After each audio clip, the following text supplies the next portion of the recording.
This is Yin.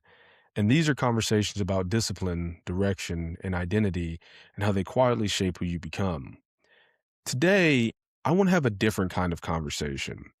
Not about what you need to do more of, not about what you need to stop doing, but about something that was given to you before you ever had a say in the matter. And the real question is whether you've actually found it yet, because most people haven't. Not because it isn't there, but because nobody ever taught them how to look for it. Has someone ever seen something in you that you couldn't see in yourself? A teacher, a coach, a parent, maybe even a stranger who said something offhand that you still think about years later. And when they said it, you didn't fully receive it. You deflected it. You minimized it. You said something like, oh, it's nothing. Anyone could do that.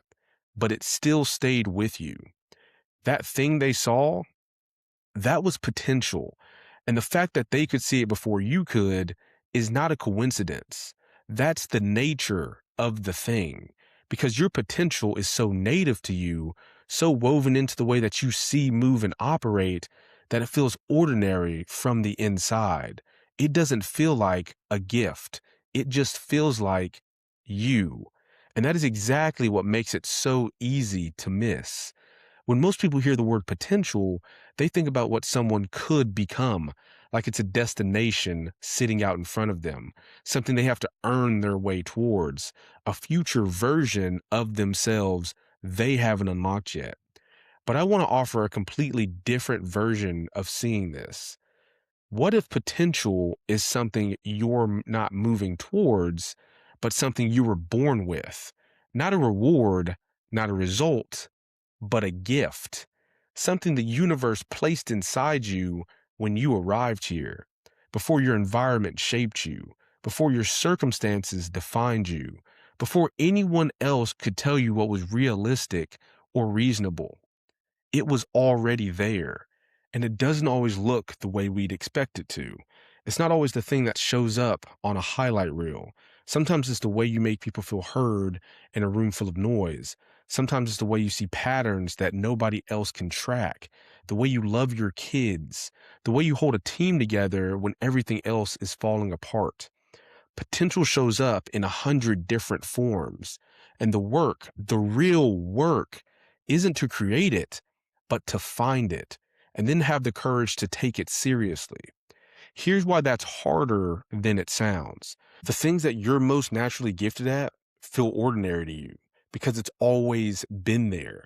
You have never known life without it. So it doesn't register as remarkable. To you, everyone thinks this way.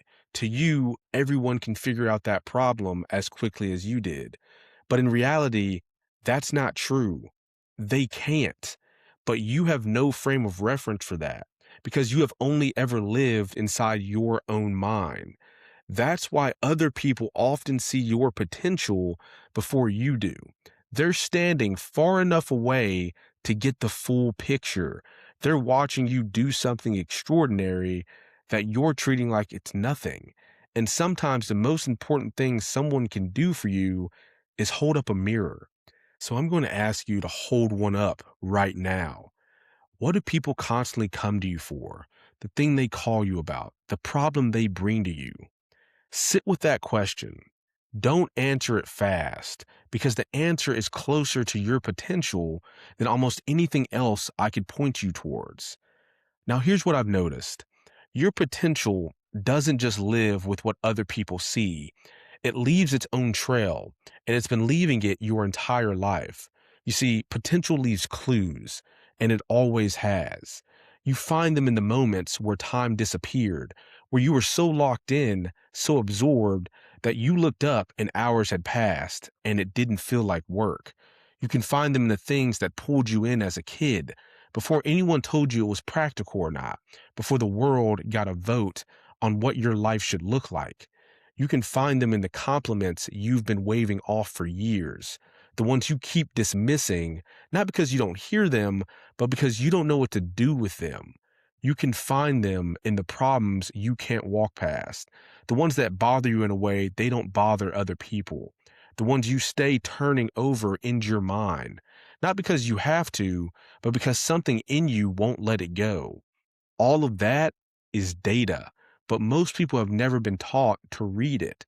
We've been trained to look outwards, to measure ourselves against what other people are doing, to chase what looks impressive from the outside, instead of paying attention to what feels true on the inside. And in doing that, we walk right past the thing that was meant for us. So I want you to think about this. When was the last time you were doing something and it felt completely effortless? Not easy, but effortless. Like you were built for this exact moment. That thing is not random. That is alignment. That is what it feels like when your life is actually touching your potential. And if you haven't felt that in a while, that's worth paying attention to. So once you start seeing the clues, once you start recognizing the trail, the next question becomes, how do you actually draw it out? This is the part where I have to be direct with you. Drawing out your potential is not about ambition. It's not about working harder or wanting more. It's about excavation. It's about digging through everything that got layered on top of who you actually are. Because by the time most of us reach adulthood, we're carrying versions of ourselves that were built by other people's expectations, the path someone else thought made sense for us, the version of success you inherited before you could define your own, the gifts you quietly downplayed because they didn't seem practical, the things you stopped doing because nobody told you they were worth pursuing. All of that is sitting on top of something real, and you have to be willing to move it. This starts with a very specific kind of honesty. If nobody was watching, no pressure, no judgment, no financial consequences, what would you spend your time building? Not what you would do to escape. What would you actually pour yourself into? What would you stay up working late on? Not because you had to, but because something inside of you can't stop.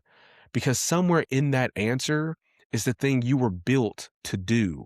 And the longer you keep it buried, the more it costs you.